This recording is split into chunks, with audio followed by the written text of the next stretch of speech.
objetivos, e entendam objetivos por neutros, né, por documentos imparciais, que, portanto, traziam a verdade.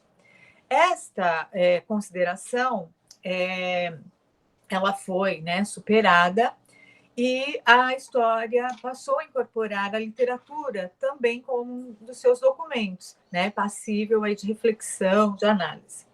Isso não significa que o debate em torno desse documento foi encerrado. Então, uma série de reflexões continuaram a serem feitas mesmo após a inserção, né, desse documento na análise histórica. Então, discussões como, por exemplo, o que aproxima, o que distancia essas duas áreas, né, história e literatura. Para muitos, há diferenças, para alguns não há, né? O caráter ficcional da literatura também está presente na história, então, principalmente depois da chamada virada linguística, né?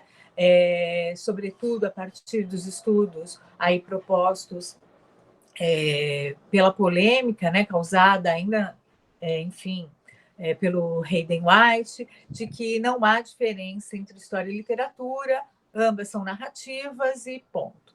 Enfim, apesar desse debate, que já foi mais acalorado, hoje ele está mais, vamos dizer assim, pacificado,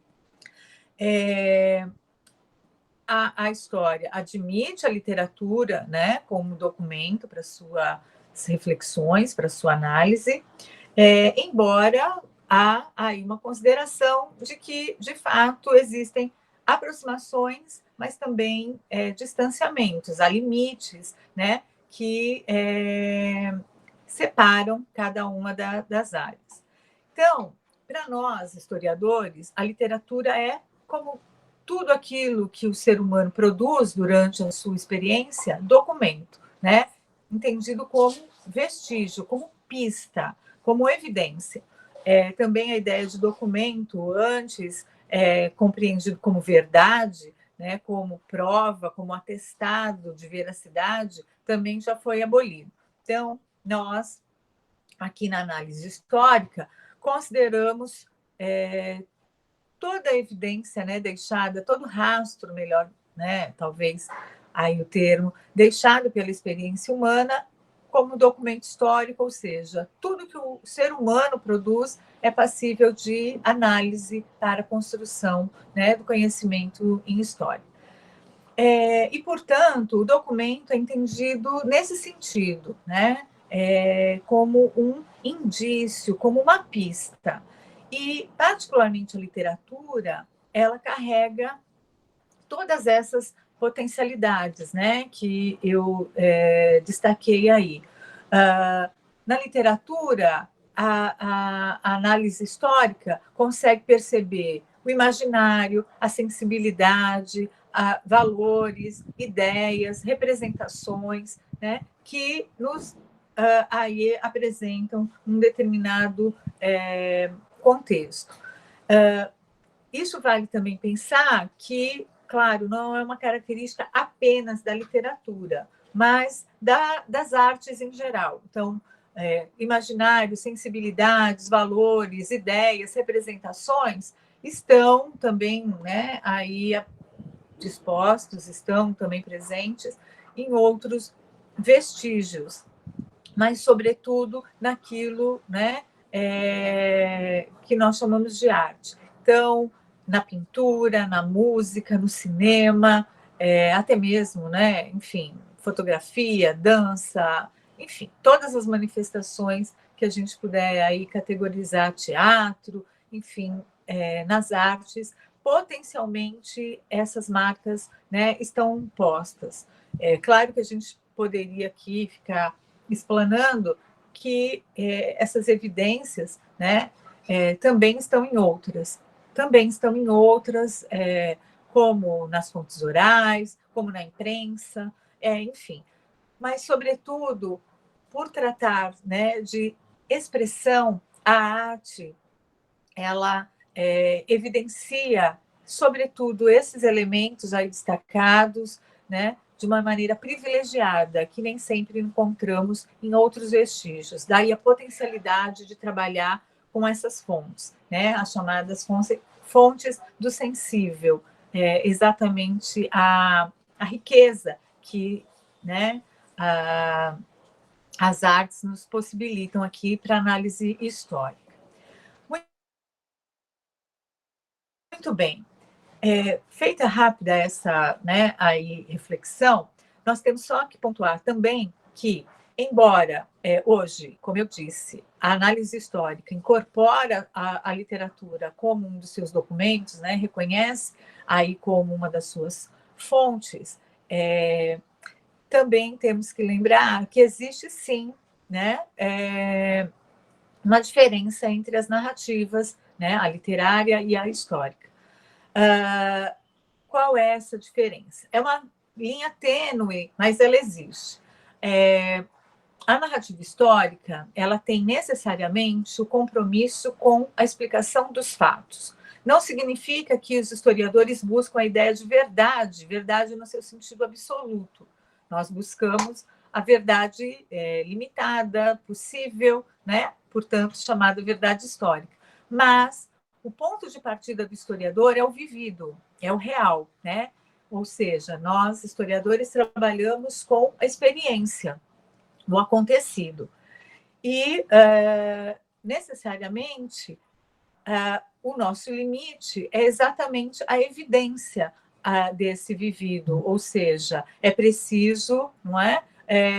Um rastro deixado, uma pista para que a gente possa fazer a análise dessa experiência. Daí a ideia de fonte. Então, tudo é tema para a história, né? Toda experiência vivida de todos, né? Seres humanos, contudo, para que haja possibilidade dessa abordagem, para que haja construção, né, de uma narrativa histórica, é preciso do acontecimento, ou seja, de um fato e da evidência desse fato, de uma fonte, né? E é claro que, como dizem, né, os estudiosos, enfim, para contar, vamos dizer, esse acontecimento, para explicar esse vivido, o historiador cria, ou seja, há muito de ficção, sim, né, na narrativa histórica, até porque essas evidências, essas fontes chegam para nós limitadas, fragmentadas, não é? Então, há muito de ficcional, sim, na narrativa histórica, e daí a aproximação com a narrativa literária. Mas o nosso limite é esse compromisso com o real, com a explicação, né, dos fatos vividos. Diferente da literatura. Então, embora muitos literatos, né, intencionem explicar também o vivido, tratar de personagens, né, reais, ou seja, dar conta também da realidade, embora alguns tenham essa intenção, não há essa obrigatoriedade. A literatura é arte, então ela tem liberdade, né? Ela é absolutamente livre. Essa é uma das diferenças para nós aqui. A narrativa histórica não tem plena liberdade, ela está limitada pelas evidências, né? O limite do historiador para a sua análise, para a sua construção narrativa é o documento, é a fonte, né?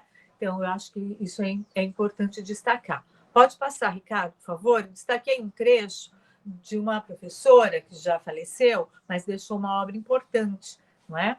Que, inclusive, faz esse diálogo que eu estou aqui apresentando bem rapidamente. A professora Sandra Jatahy Pesavento, ela foi uma historiadora extremamente importante, sobretudo no campo da história cultural, atenta, né, às questões do sensível, deixou uma obra vastíssima, e uma das fontes privilegiadas na análise dessa historiadora era exatamente a literatura. E, entre outras, né, questões, eu destaquei esse trecho que, acredito, né, reforça aquilo que eu estou tentando aqui explicar. Então, como diz aí o trecho citado, né, da obra da professora Sandra Pesavento. Então, ela disse, abre aspas, A literatura é fonte de si mesma. Ela não fala das coisas ocorridas, não traz nenhuma verdade do acontecido. Seus personagens não existiram, nem mesmo os fatos narrados tiveram existência real. A literatura é testemunho de si própria. Portanto, o que conta para o historiador não é o tempo da narrativa, mas sim o da escrita. Ela é tomada a partir do autor e sua época, o que dá pistas sobre a escolha do tema e do seu enredo, tal como sobre o horizonte de expectativas de uma época. Então, é isso. A literatura ela é tomada, né, pelos historiadores como pista, como ponto de partida para uma dada, né, reflexão e explicação possível aí para um vivido. Então, o que nos interessa, sobretudo na análise, não só, mas sobretudo, é exatamente quem e quando escreveu, né? Então, qual é o contexto da produção daquela obra, a autoria. Então, essas perguntas são fundamentais para nós historiadores, é dela que partimos, quando tomamos a literatura como documento, né? E assim a gente vai começar a fazer essa reflexão sobre a obra do Jorge Maltner. Pode passar, por favor, Ricardo. Então, eu propus, né, quando aí fui convidada para compor aí o congresso, dialogar com vocês, exatamente essa reflexão, que é uma das temáticas que eu desenvolvo aí ao longo das minhas investigações. Então, aqui a gente tem Jorge Maltner, né, para quem não lembra ou não conhece, enfim, e quem não conhece, minha sugestão é se aproximar, é conhecer. Ele ainda é nosso contemporâneo, né? Jorge Maltner está vivo, ativo, enfim. Bom, também vale dizer que algumas imagens, né, que eu acho que é sempre importante a gente dar rosto aí para os sujeitos, né, que abordamos. Essas imagens que vocês vão ver, não são muitas, eu trouxe algumas, elas estão disponíveis lá no acervo do Arquivo Nacional, inclusive, né, todo o material sobre Jorge Maltner disponível no Arquivo Nacional está digitalizado. Então, inclusive, a gente tem essa facilidade de acessar sem sair, né, de casa. Muito bem. Por isso, inclusive, essas marcas, né, que vocês encontram aí na fotografia são negativos de fotos. Então, vocês vão ver marcas que são os negativos que estão lá no Arquivo Nacional. Bom, então, situando bem rapidamente, já que, como eu disse, quando a gente aborda a literatura, né, como documento, essas duas perguntas são fundamentais. Quem escreveu, né, a obra e quando? Então, que contexto marca a produção da obra e quem é, né, o autor, quem é a autora. Então, no caso aí, nos interessa agora, para pensar Deus da Chuva e da Morte, Jorge Maltner. Jorge Henrique Maltner, ele nasceu, né, como vocês estão vendo aí algumas informações, em 17 de janeiro de 41, no Rio de Janeiro. Permaneceu no Rio de Janeiro até os 7 anos de idade, quando sua família se transfere para São Paulo. Portanto, né, Jorge Maltner hoje tem 82 anos, e eu volto a destacar, uma figura ativa no campo das artes, continua produzindo, né, continua aí propondo a sua obra, enfim. Deus da Chuva, ele é filho de refugiados, não é? Então, da Segunda Guerra Mundial. O seu pai, Paul Maltner, e sua mãe, Ana Illich, vieram para o Brasil nesse contexto, né? Fugindo dos horrores da Segunda Guerra, se estabeleceram aqui no Brasil, enfim, essa é um pouco a trajetória da sua família. Jorge Maltner começa a escrever Deus da Chuva e da Morte em 1958, por isso que está aí apontado. Então, quando ele começa a escrever, ele tinha 17 anos. E a obra é publicada, ela é finalizada e publicada em 62. Então, né, bastante jovem quando ele escreve e publica a obra. Por que eu escolhi essa obra entre tantas outras, né, que ele produziu? Porque essa é a primeira e é o ponto de partida, inclusive, de todo o seu pensamento, como a gente vai discutir aqui, enfim.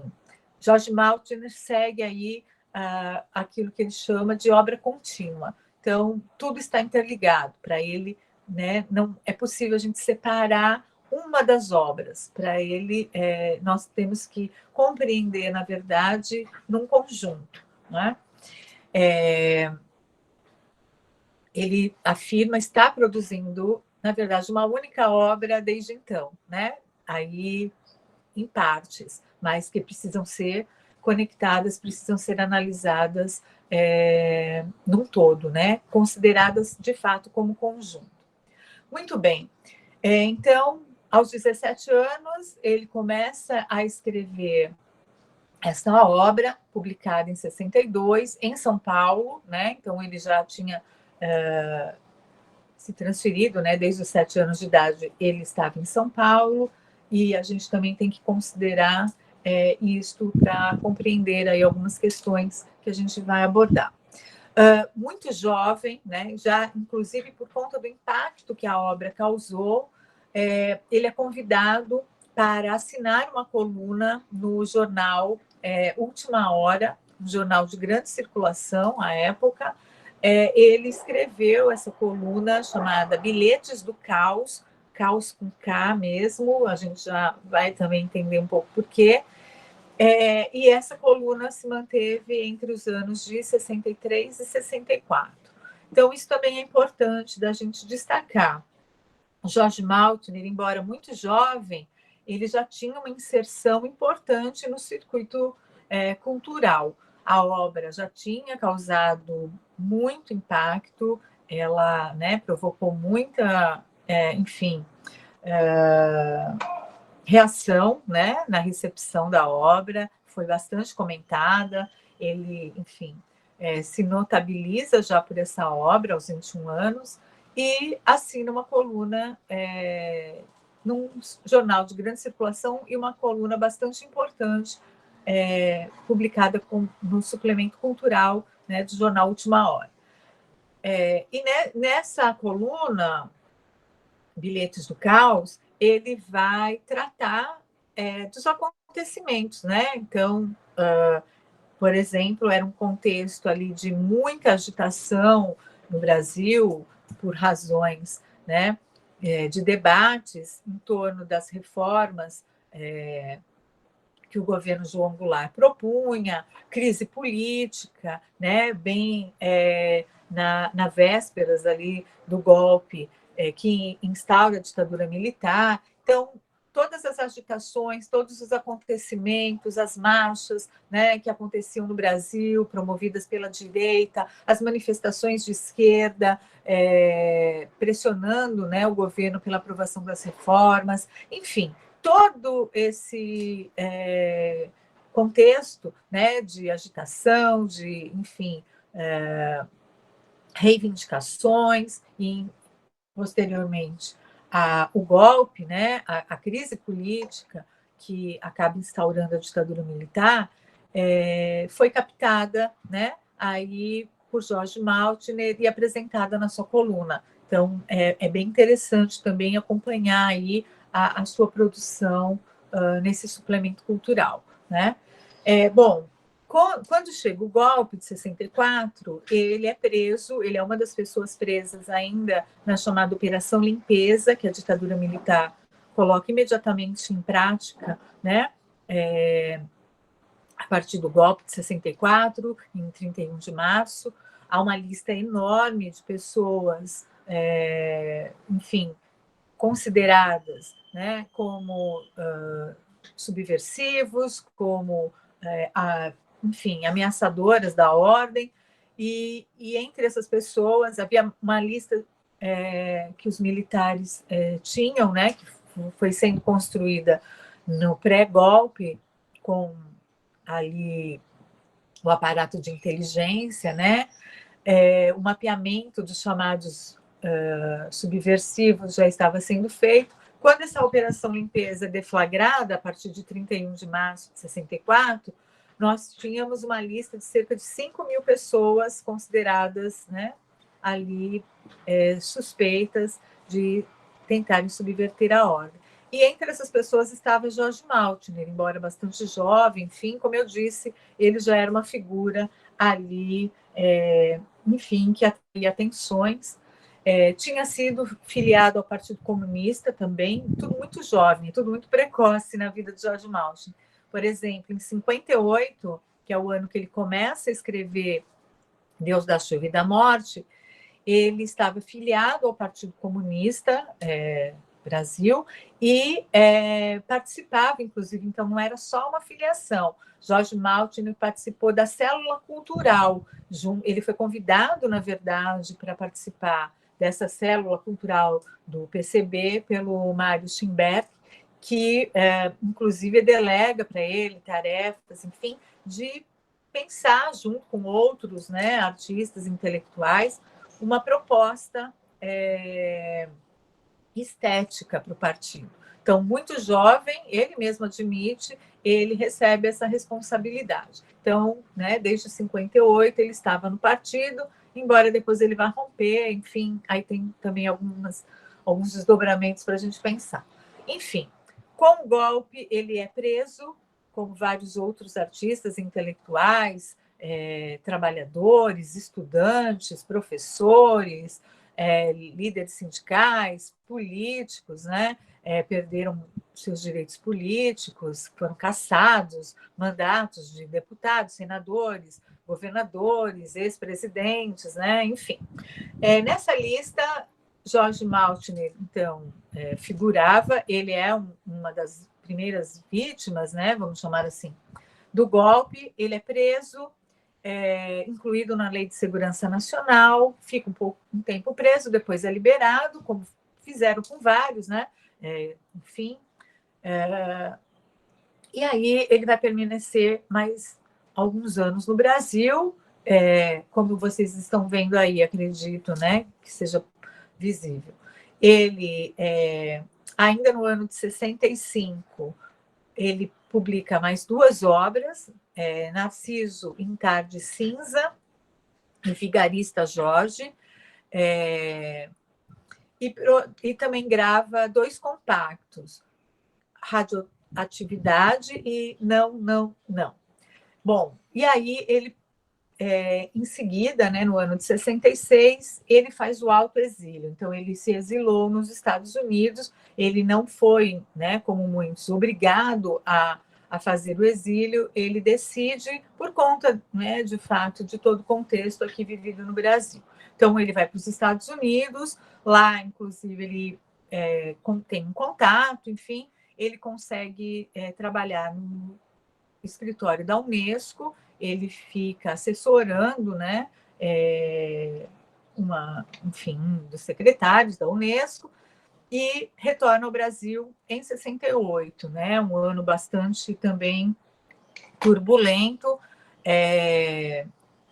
que vai recrudescer aí as medidas de cerceamento das liberdades no Brasil, quando é editado, né, o AI-5, que aí suspendeu todas as garantias e liberdades individuais. É nesse contexto que ele volta. Depois, eu parei aqui em 68, rapidamente, né, esses pontos, só para a gente situar Jorge Maltner e a sua obra.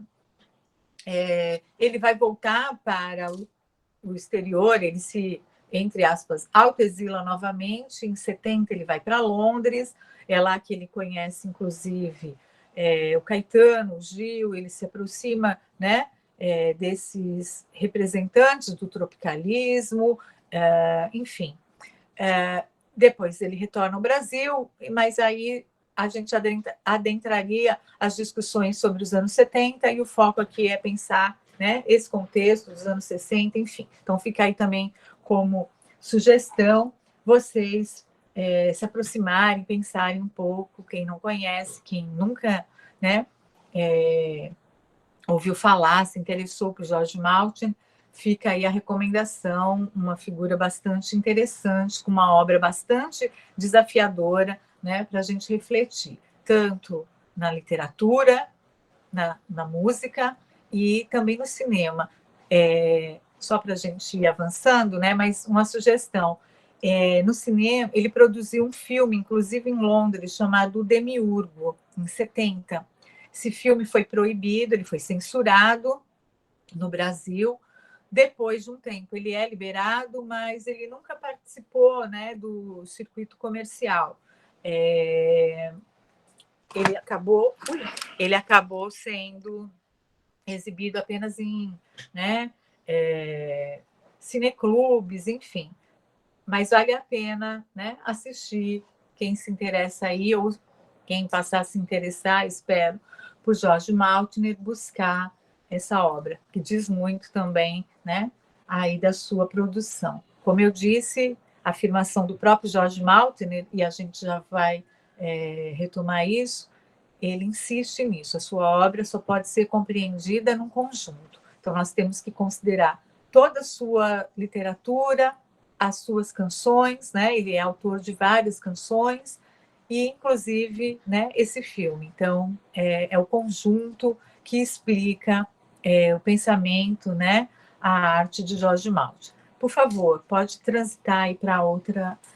Bom, aqui eu deixei para vocês a capa e a contracapa da obra, né? Que aí é a obra da discussão. Está aqui, né? O meu exemplar está bem surrado, mas enfim, está aqui, entre outros. Então, Deus da Chuva e da Morte, como vocês estão vendo aí a capa e a contracapa, como eu disse, foi publicado em 62. A gente já fala também bem rapidamente, né, desse contexto da produção da obra e sua publicação.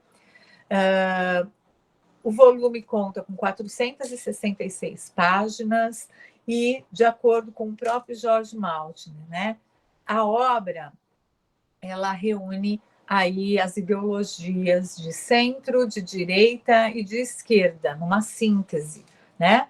Apresentando o caos, que é exatamente, né? Por isso que eu escolhi essa obra, é o pensamento, né, que dá origem a essa proposta.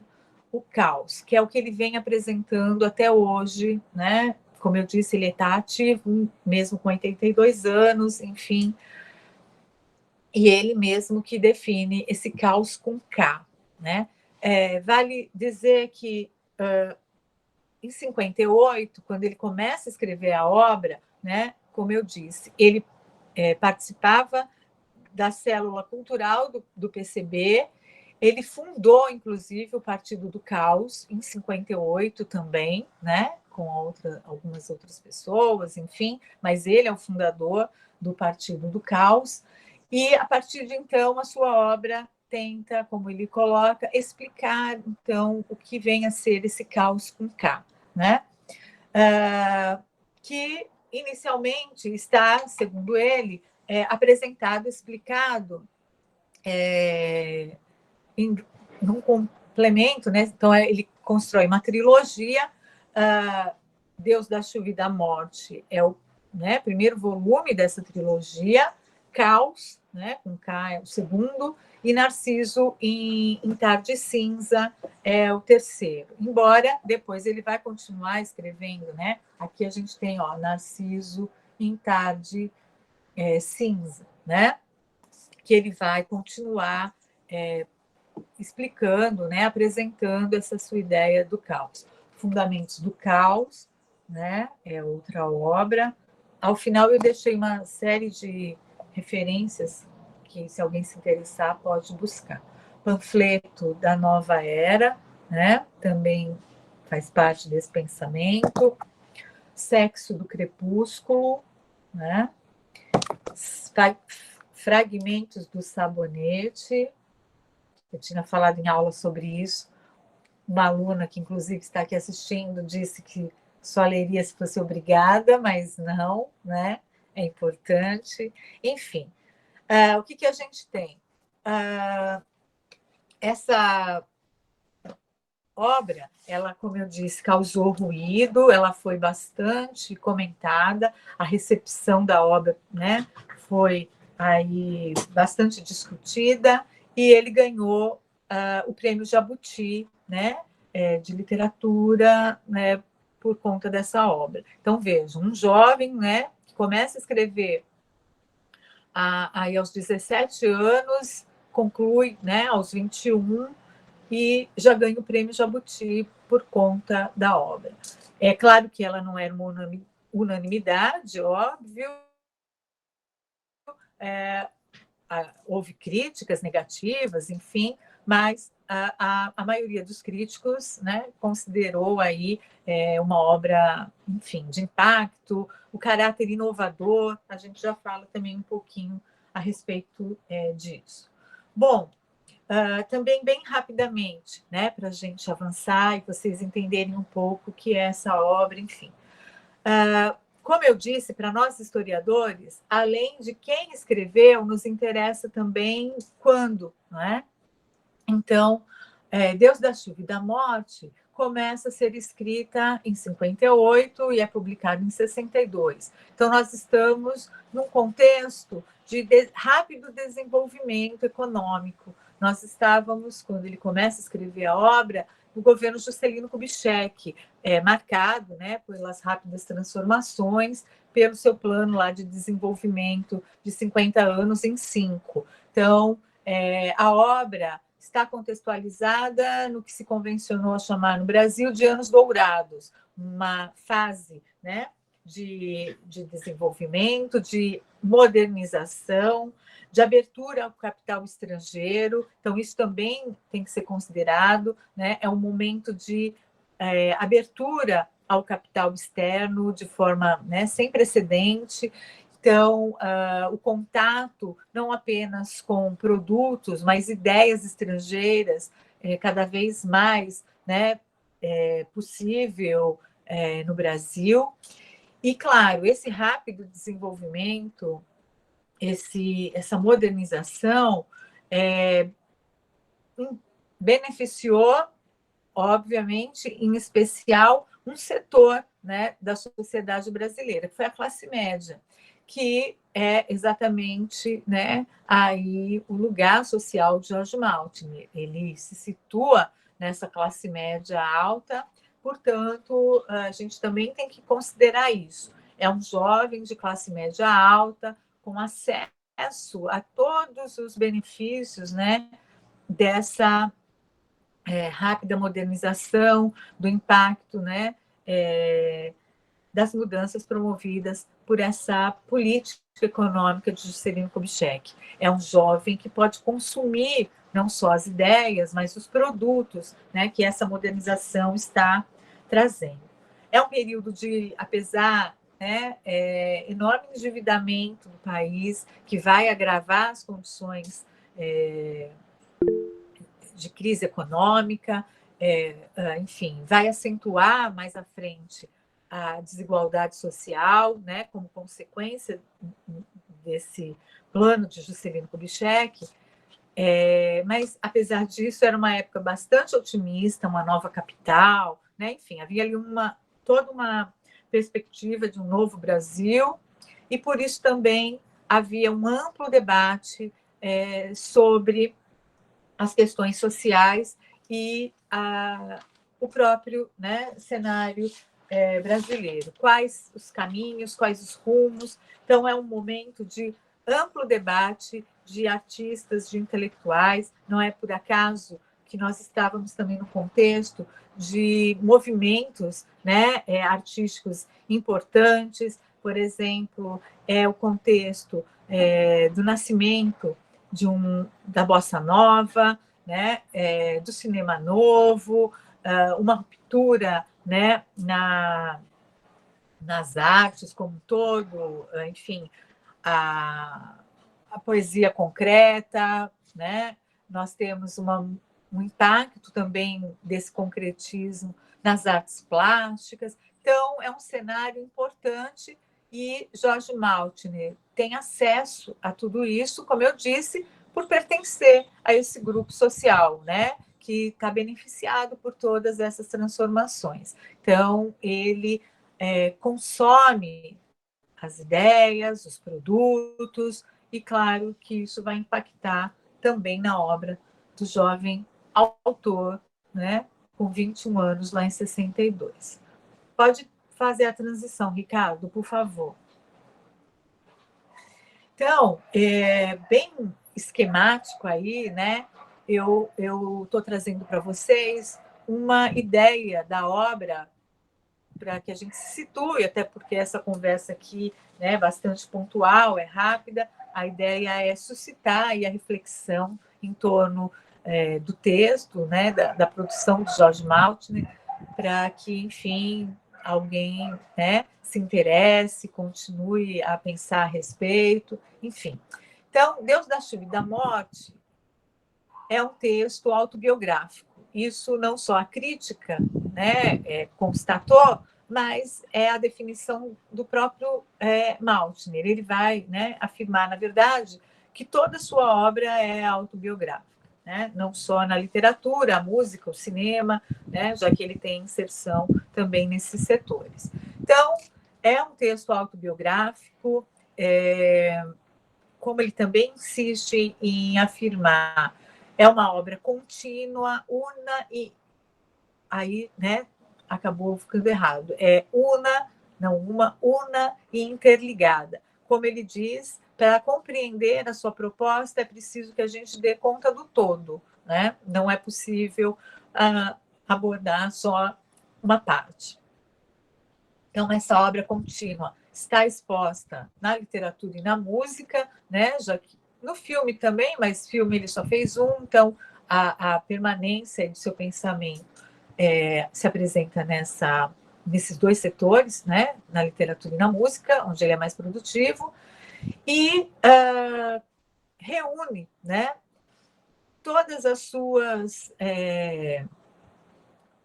referências na filosofia, na literatura e na religião. E aí vai que a origem, né, de Jorge Maltner é judia. Então, ele tem essa base, né, aí, mas ele mistura. Então, a gente tem aí o judaísmo, né, em termos de religião, presente na obra, a gente tem o cristianismo, a gente tem o budismo e a gente tem o candomblé. Jorge Maltner vai também fazer, né, toda uma síntese de todas. Inclusive, um traço marcante da obra de Jorge Maltner e nessa obra, né, que é o Pontos de Partida, é a primeira que inaugura todo esse seu pensamento, já é um traço bastante visível. A síntese, o sincretismo, né, a mistura propriamente dita, que inclusive é para ele, vamos dizer, o próprio caos. Então, o caos para o Jorge Maltner, também já tentando explicar, esse caos com K que ele propaga, ele vai dizer que ele é um profeta, né, desse caos. O caos que ele apresenta na verdade, a transformação. A transformação em todos os sentidos. É o que ele chama também de revolução, mas não a revolução como, por exemplo, militavam muitos, né, integrantes da esquerda no Brasil nesse contexto do início dos anos 60. A revolução política e social. Para ele é mais do que isso. O caos, que ele vai chamar de nova era, não por acaso, né? Ele depois vai também publicar aqui essas ideias no panfleto da nova era, que tem esse caráter mesmo, né, panfletário, de divulgar aí essa nova era, esse novo momento, quando houver essa transformação. Transformação que se dá, sobretudo, a partir do indivíduo, né? E daí a gente já começa a dialogar com a contracultura. Enfim, filosofia ocidental e oriental, também vale mencionar isso, literatura, né? É um grande espectro de autores, de literatos que formaram Jorge Maltner, e não vamos esquecer que é um jovem de 17 anos, anos que começa a produzir, né? E publica aos 21, mas ele já tem um repertório bastante amplo, como eu disse, oriundo da classe média alta, com acessibilidade, né? Então, ele tem aí acesso a essa produção. Então, é alguém que consome livros, discos, enfim, então ele tem, né, acesso a todo um amplo repertório. Filosofia oriental e ocidental, literatura e religião, como eu disse, nessa mistura. Ele literalmente mistura judaísmo, cristianismo, budismo e candomblé, né?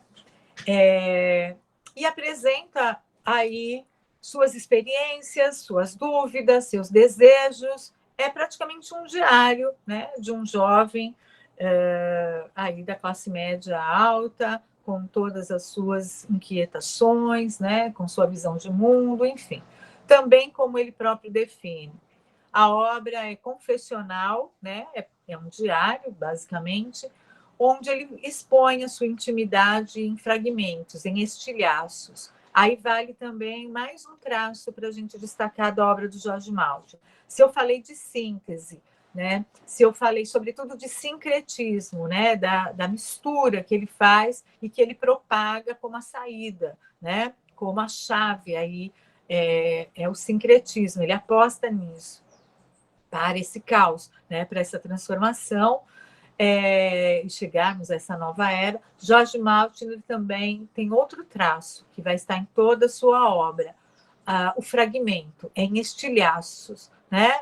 Isso também já aparece nesta e vai continuar em todas as outras. Não é? Bom, pode passar, por favor, Ricardo? Bom, eu separei alguns trechos, não sei se a gente vai aqui conseguir, né? Eu vou conseguir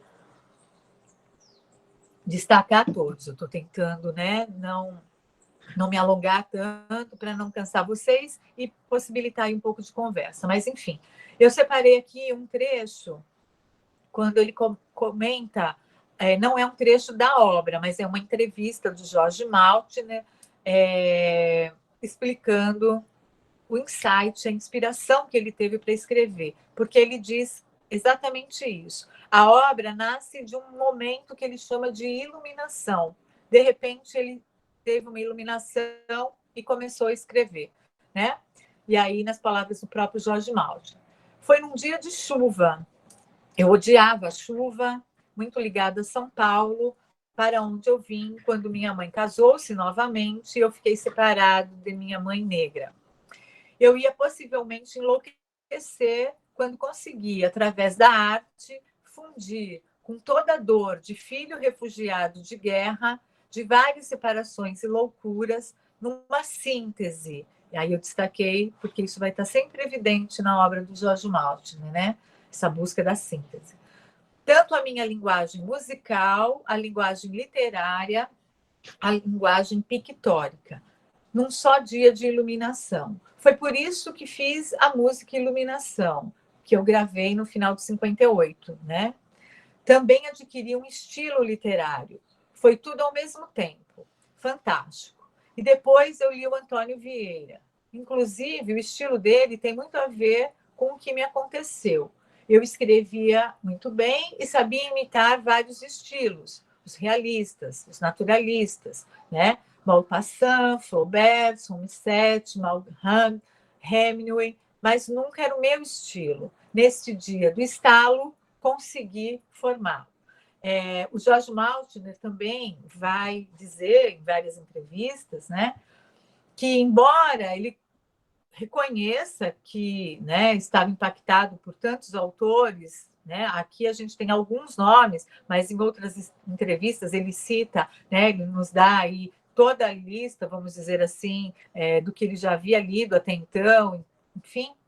Mas, embora ele coloque aí, ele sabia imitar esses estilos, né, que a princípio ele percebe, mas depois ele segue um estilo próprio. E aí, em outras entrevistas, ele vai dizer que ele não sofreu nenhuma influência. Ele tenta se desvencilhar, né, de todas essas marcas, dizendo: não o meu estilo é único, é próprio, enfim. Alguns críticos vão comparar essa obra, né, Deus da Chuva e da Morte, com o texto, né, da Carolina Maria de Jesus. Inclusive, na época, ele já era questionado sobre isso. Há muitas semelhanças, segundo os críticos. E ele vai dizer que não, né? Ele vai dizer, não, não tem nenhuma aproximação, não vejo essa semelhança de estilos, né? Enfim. Mas os críticos vão apontar, muitos críticos apontavam a semelhança na produção, né? Bom, também aqui eu destaquei mais um trecho de uma outra entrevista, pode passar, por favor, que ele mostra, né?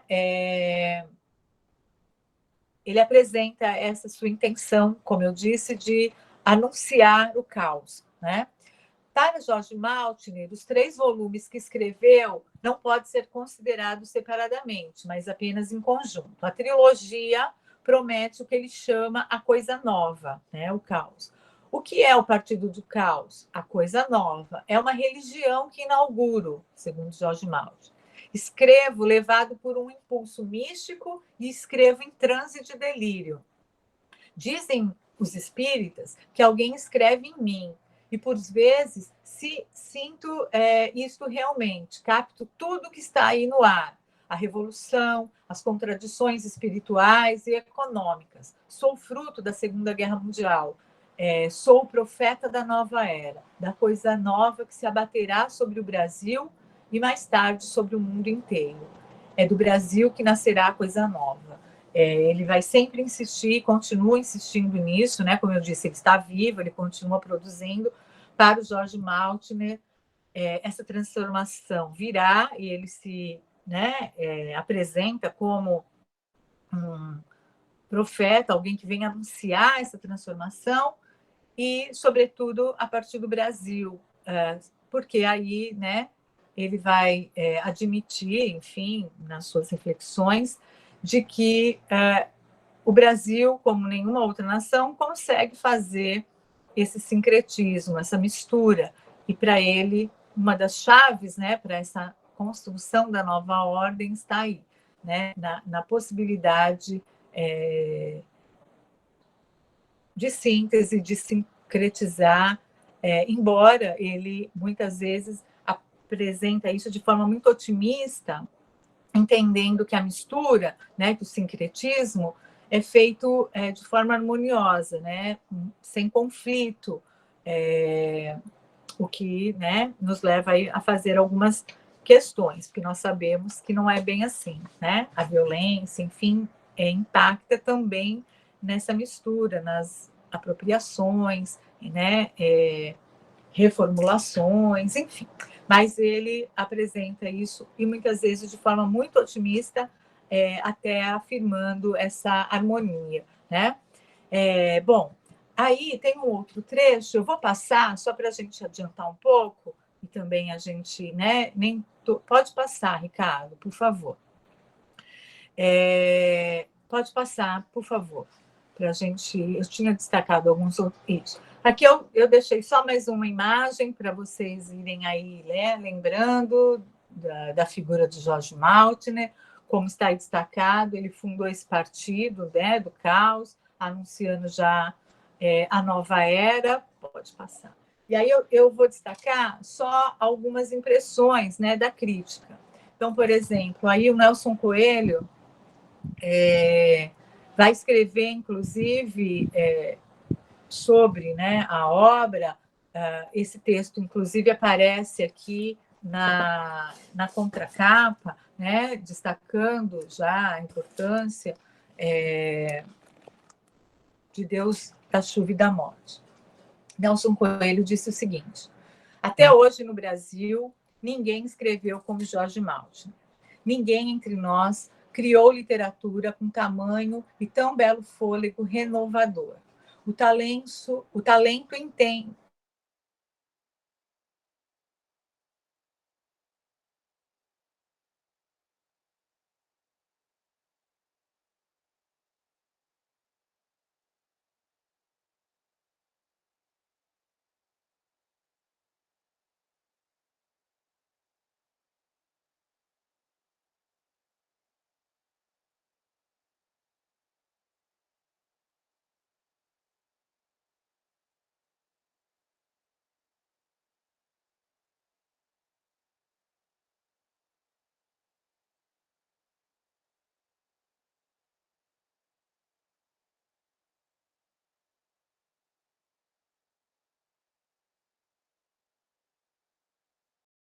Ok, senão eu vou seguindo aqui.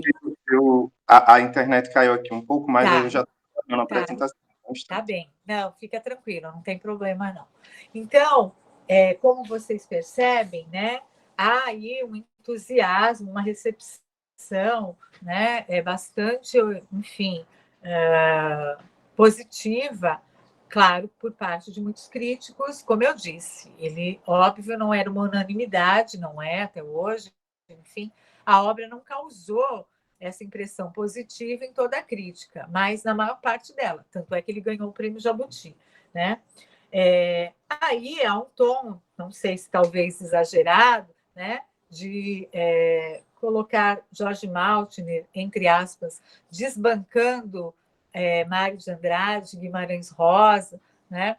Mas, enfim, o entusiasmo, como eu disse, e a boa recepção, né, chegou na maioria dos críticos. Temos uma outra impressão, também à época, né, outra crítica, do Inácio de Loyola Brandão, que também fez um comentário à época, né, sobre a recepção da obra. Ele vai dizer o seguinte: se depois puder projetar, aí vocês acompanham também, né? Mas eu vou ler aqui o trechinho que eu destaquei. Tá uma à frente, Ricardo. Isso, obrigada. Então, o Loyola Brandão disse o seguinte sobre a obra. Então, um jovem autor absolutamente desconhecido entrou no baile, como alguém que dançasse lambada numa solene festa em que debutantes estivessem valsando. Jorge Maltner surgiu nas livrarias com um grossíssimo volume de capa preta e letras vermelhas chamado Deus da Chuva e da Morte e espantou com a linguagem solta como a de um possuído, alguém em transe que tivesse recebido o santo. Alguém que escrevia como se estivesse psicografando, recebendo e transmitindo, num fluxo constante, sem contenções e bloqueios, linguagem derramada, que misturava delírio, fantasia, cotidiano, presente e futuro, desejos, frustrações, religião, política, sociologia, infantilismo e extrema maturidade. Então, a gente percebe aí, né, o tom semelhante ao do Nelson Coelho em relação à obra de Jorge Maltner, só para também vocês terem uma ideia do impacto, né, que a obra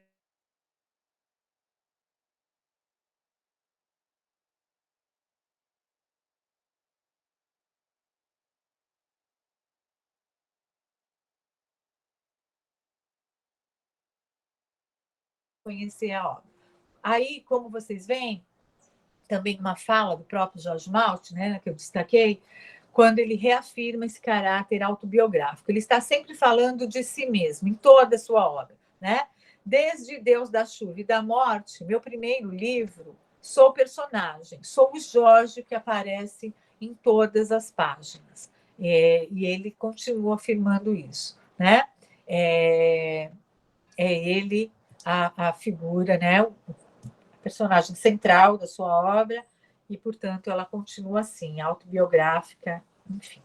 Bom, e aí eu destaquei um trecho agora da obra também, né? Deus da Chuva e da Morte, como vocês estão vendo aí. Aqui, caos com C, né? Não é o caos ainda com K que ele anuncia. Caos, caos. Agora és tu quem manda em tudo.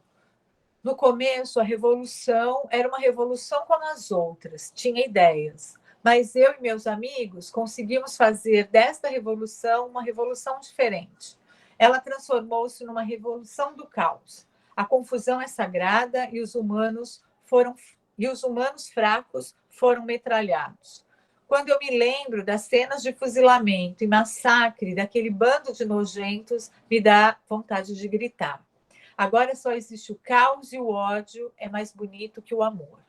O sangue e a vingança retomaram seu lugar primitivo e glorioso, que era deles no começo de tudo, há muitos milhares de anos. Só para vocês terem uma ideia, né, desses estilhaços que ele coloca aí no texto. esse né, o estilo, essa é a escrita. Então, a gente vai perceber, além desse caráter confessional, das suas inquietações, né, ali das ansiedades, enfim, das dúvidas e anseios, né, de um jovem de 17 aos 21 anos, que é o período que, né, aí percorre a elaboração dessa obra, suas transformações, suas experiências, ele vai também, nesses estilhaços, apresentando suas reflexões sobre o vivido, né, sobre o que está impactando, etc. Então, não vamos esquecer o contexto em que ele está. As mudanças são aceleradas, né? Nesse momento, mesmo muito jovem, de cerceamento de liberdade, toda organização, né, estruturada, enfim. O que ele propõe, na verdade, é toda uma nova prática e uma nova postura anti-estabelecimento, né? Então, daí ele já dialogar com a contracultura, a ideia de romper com toda a estrutura mesmo, né? Seja ela política, econômica, social. Ele propõe a inversão de valores, ele contesta a ordem, né? Em todos os sentidos. E aí vale a pena chamar atenção para uma questão. A contracultura ela vai né, se configurar já no final da década de 60. E aí é interessante pensarmos essa vanguarda do pensamento de George Malt. Né? E aqui eu não estou construindo um mito, né, em torno dele, mas é necessário destacar isso, como ele se antecipa. Nós estamos em 62, ele começou a escrever isso em 58, mas todos os traços que vão configurar, né, o que a gente chama de contracultura já estava aí na obra. Né? Pode passar, eu destaquei só mais um trecho da obra também, aí um pouco maior, mas para vocês terem uma ideia. Então, eu deixei, né, como ele apresenta no texto. Então, o que está em maiúsculo, né, como se ele estivesse gritando, está assim no texto mesmo, não é uma intervenção minha. Então, eu separei esse trecho para vocês também terem uma impressão um pouco dessa obra. Então, ele diz: viva a liberdade do indivíduo, abaixo o comunismo. E Napoleão chegou. E antes de Napoleão, não existiram tiros nem fragor de batalhas, mas Napoleão surgiu e acabou com a paz e veio a guerra. É preferível uma guerra do que uma paz de castrados. O transe é difícil, ajudem-me. Mas há tanta coisa que falar, e os castrados burocratas fizeram um governo péssimo, louco e idiota. Escravizaram a população e castraram o indivíduo. Mas surgiu Napoleão e o Deus, o louco, o doido, acabou com a Revolução Comunista, inaugurou uma nova era das coisas. Uma era em que tudo estava determinado pela casta das pessoas. Uma era de confusão. Foi um Napoleão louco, rápido. Foi assim. Surgiu um homem que disse: abaixo o comunismo, viva a anarquia e a lei do mais forte, viva o pessimismo e a religião do poder. E aconteceu a avalanche. Surgiram heróis, e a coisa pegou fogo. As unidades do povo foram dizimadas e os camaradas comissários pelaram-se de medo e Napoleão triunfou. Tudo por quê? E foi assim que foi. Napoleão morreu e começaram a existir. Vejam só, milhões de beatniks. Que coisa louca o beatnik. E a liberdade do mar, do oceano, das orgias sexuais loucas e desenfreadas. Pois houve a liberdade, era a liberdade. Vocês compreendem o significado dessa palavra? Liberdade? Liberdade. Eu te amo mais do que a mim próprio.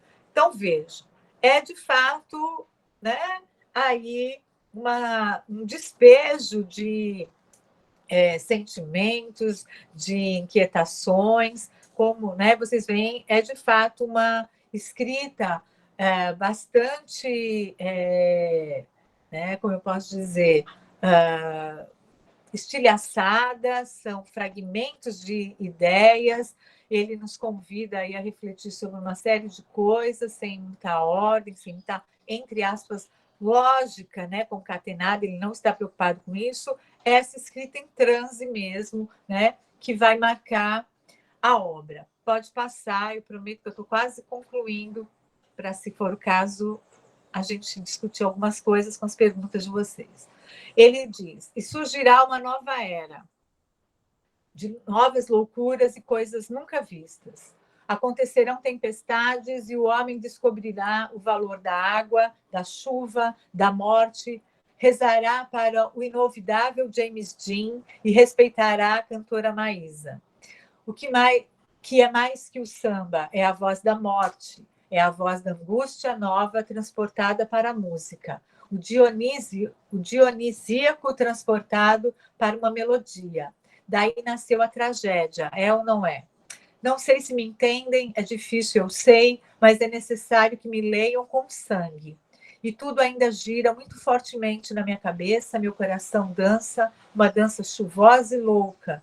E eu estou aqui sozinho e triste, olhando a chuvinha que cai, ouvindo rock e olho um pano vermelho ali jogado no chão. Eu sinto pena do pano, do trapo, mas eu sei que é necessário superá-lo. É necessário superá-lo. E o vento não deixa meus papéis em paz, eles vão voando, vão se espalhando pelo quarto, e eu espio tudo silencioso, sozinho e triste, com a minha dor. Rock na vitrola, é Elvis quem canta, uma música italiana. It's now or never. O vento está úmido e meu coração canta. Eu também briguei com os pássaros da loucura. Tenho a terrível consciência da consciência. Bom, pode passar, Ricardo, por favor. Ou Daniel, se é que, né, está aí no suporte. Bom, também de forma que bem simplificada, só para a gente colocar uma ordem, né? Então, embora Jorge Malte não seja defensor da ordem, muito ao contrário, ele quer subvertê-la, mas assim, tentando pôr um pouco de ordem nesse pensamento, o que a gente pode destacar aí, né? Estão, né, sintetizados alguns itens nessa imagem aí para vocês. Então, a nova era, esse caos com K que ele propaga, né, que ele anuncia desde o Deus da chuva e da morte, que dialoga aí com os elementos da contracultura, propõe exatamente essa transformação. Né? Então, essa nova era é para ele um novo tempo, é um tempo do pacífico, é um tempo harmonioso, é um tempo da colaboração, é um tempo de novas práticas e de novos valores. Porém, para chegarmos a esse novo tempo, né, para chegarmos a essa nova era, né, essa nova ordem, é preciso fazermos aí a transformação, mas transformação, sobretudo, do sujeito. Então, é nesse aspecto, sobretudo, que Jorge Maltner dialoga, né, com a contracultura, a ideia de romper com todas as marcas, né, estabelecidas em termos de comportamento, de valores, de ideias, né?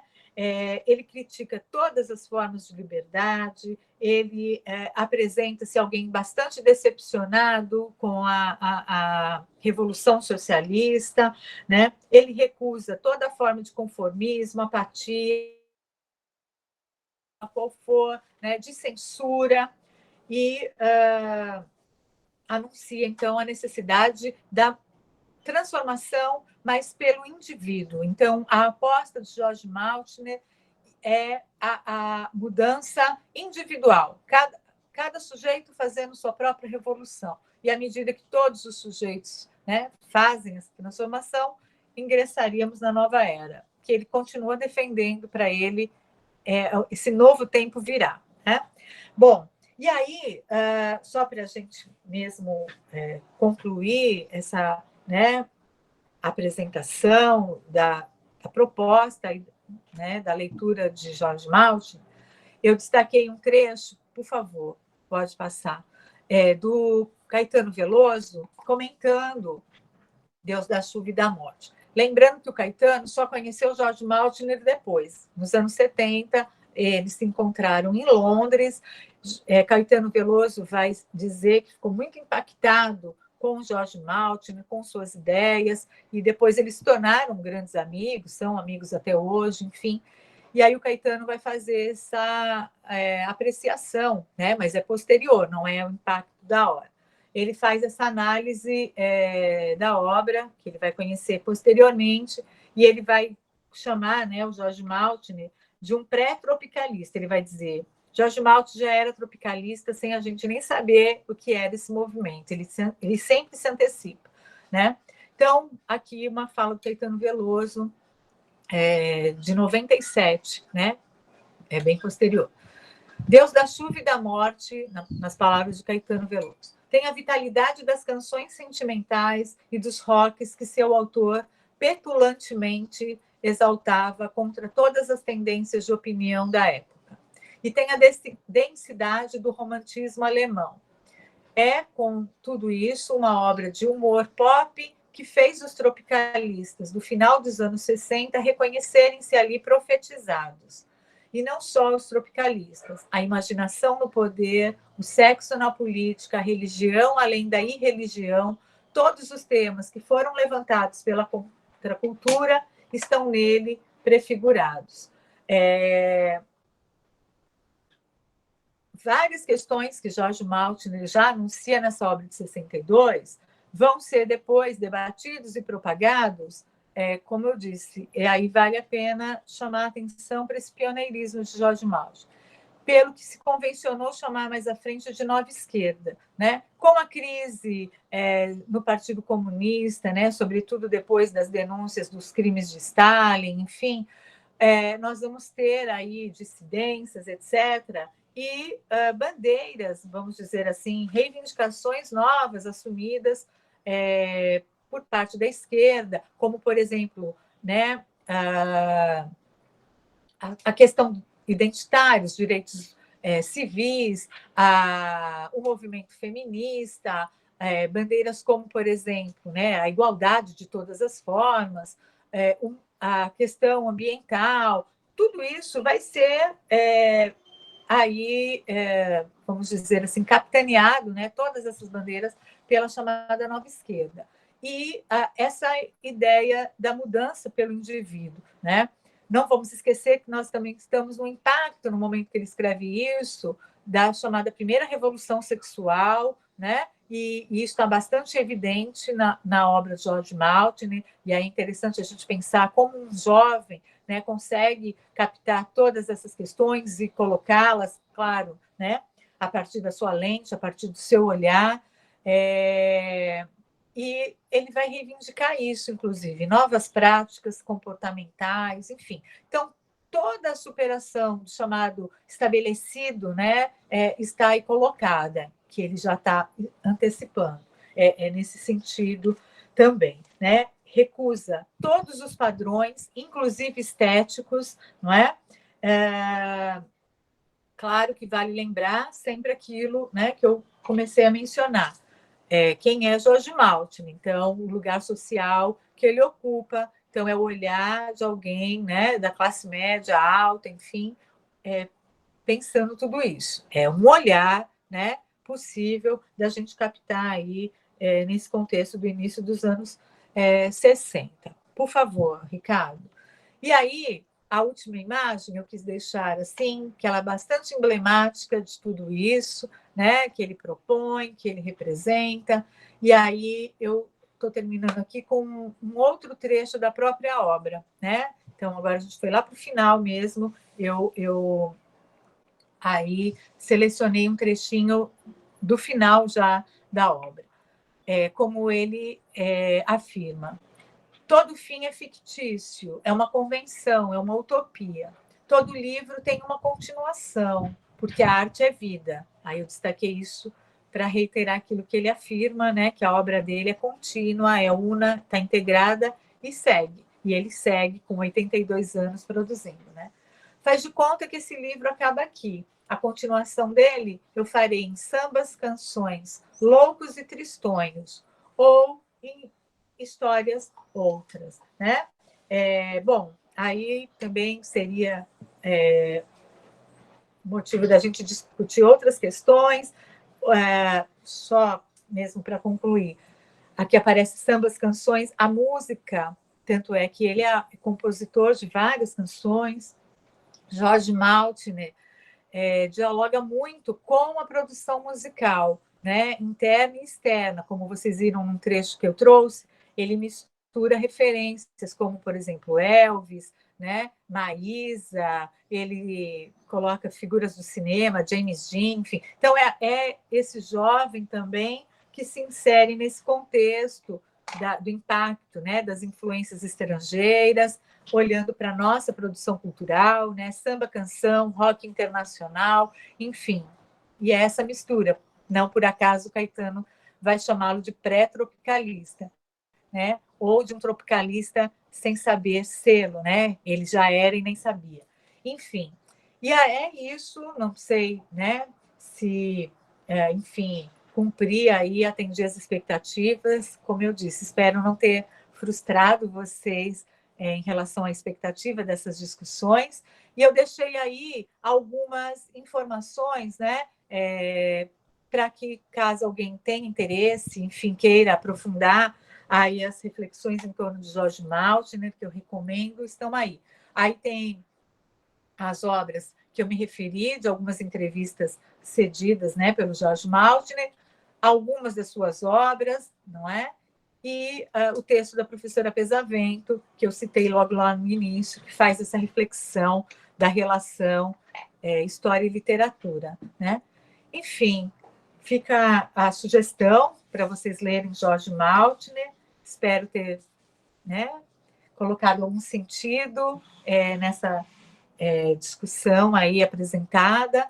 Agradeço mais uma vez o convite, a inserção talvez um tanto deslocada, né, pela temática no congresso de vocês, mas é uma satisfação, aceitei participar com muita alegria, agradeço de novo, enfim, é isso, obrigada. Obrigada, senhora professora. Eu acho que, assim, a gente que agradece, né, a sua participação com esse conteúdo, eu acho que incrível, que é mais do que a obra de Jorge Maltner, né, a senhora consegue nos agraciar com a história do Brasil, né, então a senhora traz para a gente muitas referências que por hora, né, dependendo dos cursos, né, que aqui estão presentes, mas a gente acaba meio que se perdendo no tempo, né, por muitas vezes esquecendo, né, então a senhora pôde nos trazer, né, nos rememorar isso, e trazendo a obra desse expoente que está lá junto com a música popular brasileira, né, que está junto com a política do nosso Brasil, né, que de certa forma na literatura, nas artes no geral trouxe uma revolução para que a gente hoje possa buscar mais informação, né, e a revolução do passado sempre vai nos direcionar, sempre vai ser voz para que a gente possa hoje também estar se movimentando. Então, acho que todo o LIGEP se agradece, né, a senhora por esse conteúdo tão precioso, tão caro para a gente. Tá? Eu que agradeço. E vocês, como são aí jovens, né, provavelmente conhecem pelo menos uma canção de Jorge Maltner que mostra como ele coloca. A obra dele é uma síntese, né?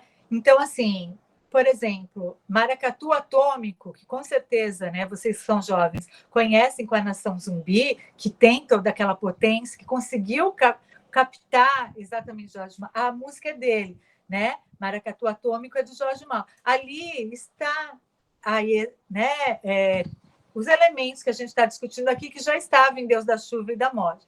Então, assim, para quem, né, não se lembra, enfim, volte lá na canção, agora escute mais atentamente, caso não sabiam, né? É do Jorge Maltner, embora acho que vocês soubessem, enfim, mas ouçam agora com atenção, que as marcas já estavam lá, né, em 62, enfim. Eu acho que a canção é uma das, ele tem várias outras, mas uma das canções bastante emblemáticas, né, do pensamento do Jorge Maltner é aquela, que já sintetiza muito suas ideias, né? Então, muito obrigado, né? Obrigado, pessoal, vocês que estão aqui na sala, né? Todos os nossos ouvintes. E aí eu abro esse espaço, tá? Para quem quiser fazer alguma colocação, quem quiser tirar alguma dúvida, falar algo, algum comentário. Vamos tirar esse tempinho. Aí, caso alguém queira.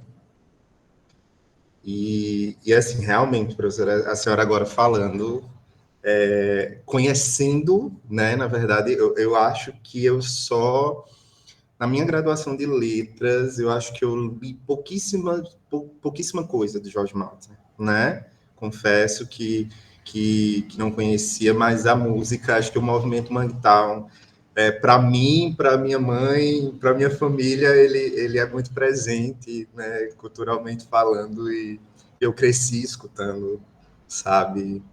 E é isso. Meu padrasto, ele era músico, então ele trazia muita referência. E a senhora agora falando, realmente vou ouvir com outros ouvidos a música. Pessoal, alguém? Acho que estão tímidos, ou enfim. Mas é isso. Alguém perguntou no chat se os slides ficariam disponíveis. Eu vou fazer uma outra correção, porque eu vi que houve alguns erros de digitação, por exemplo, Una, saiu uma. Eu vou fazer isso e eu mando para o seu e-mail os slides corrigidos, Ricardo. Tá né? ótimo. E aí, ótimo, se você quiser disponibilizar, pode disponibilizar. Tá Pronto, bom? aí eu disponibilizo, coloco no grupo e se der, eu coloco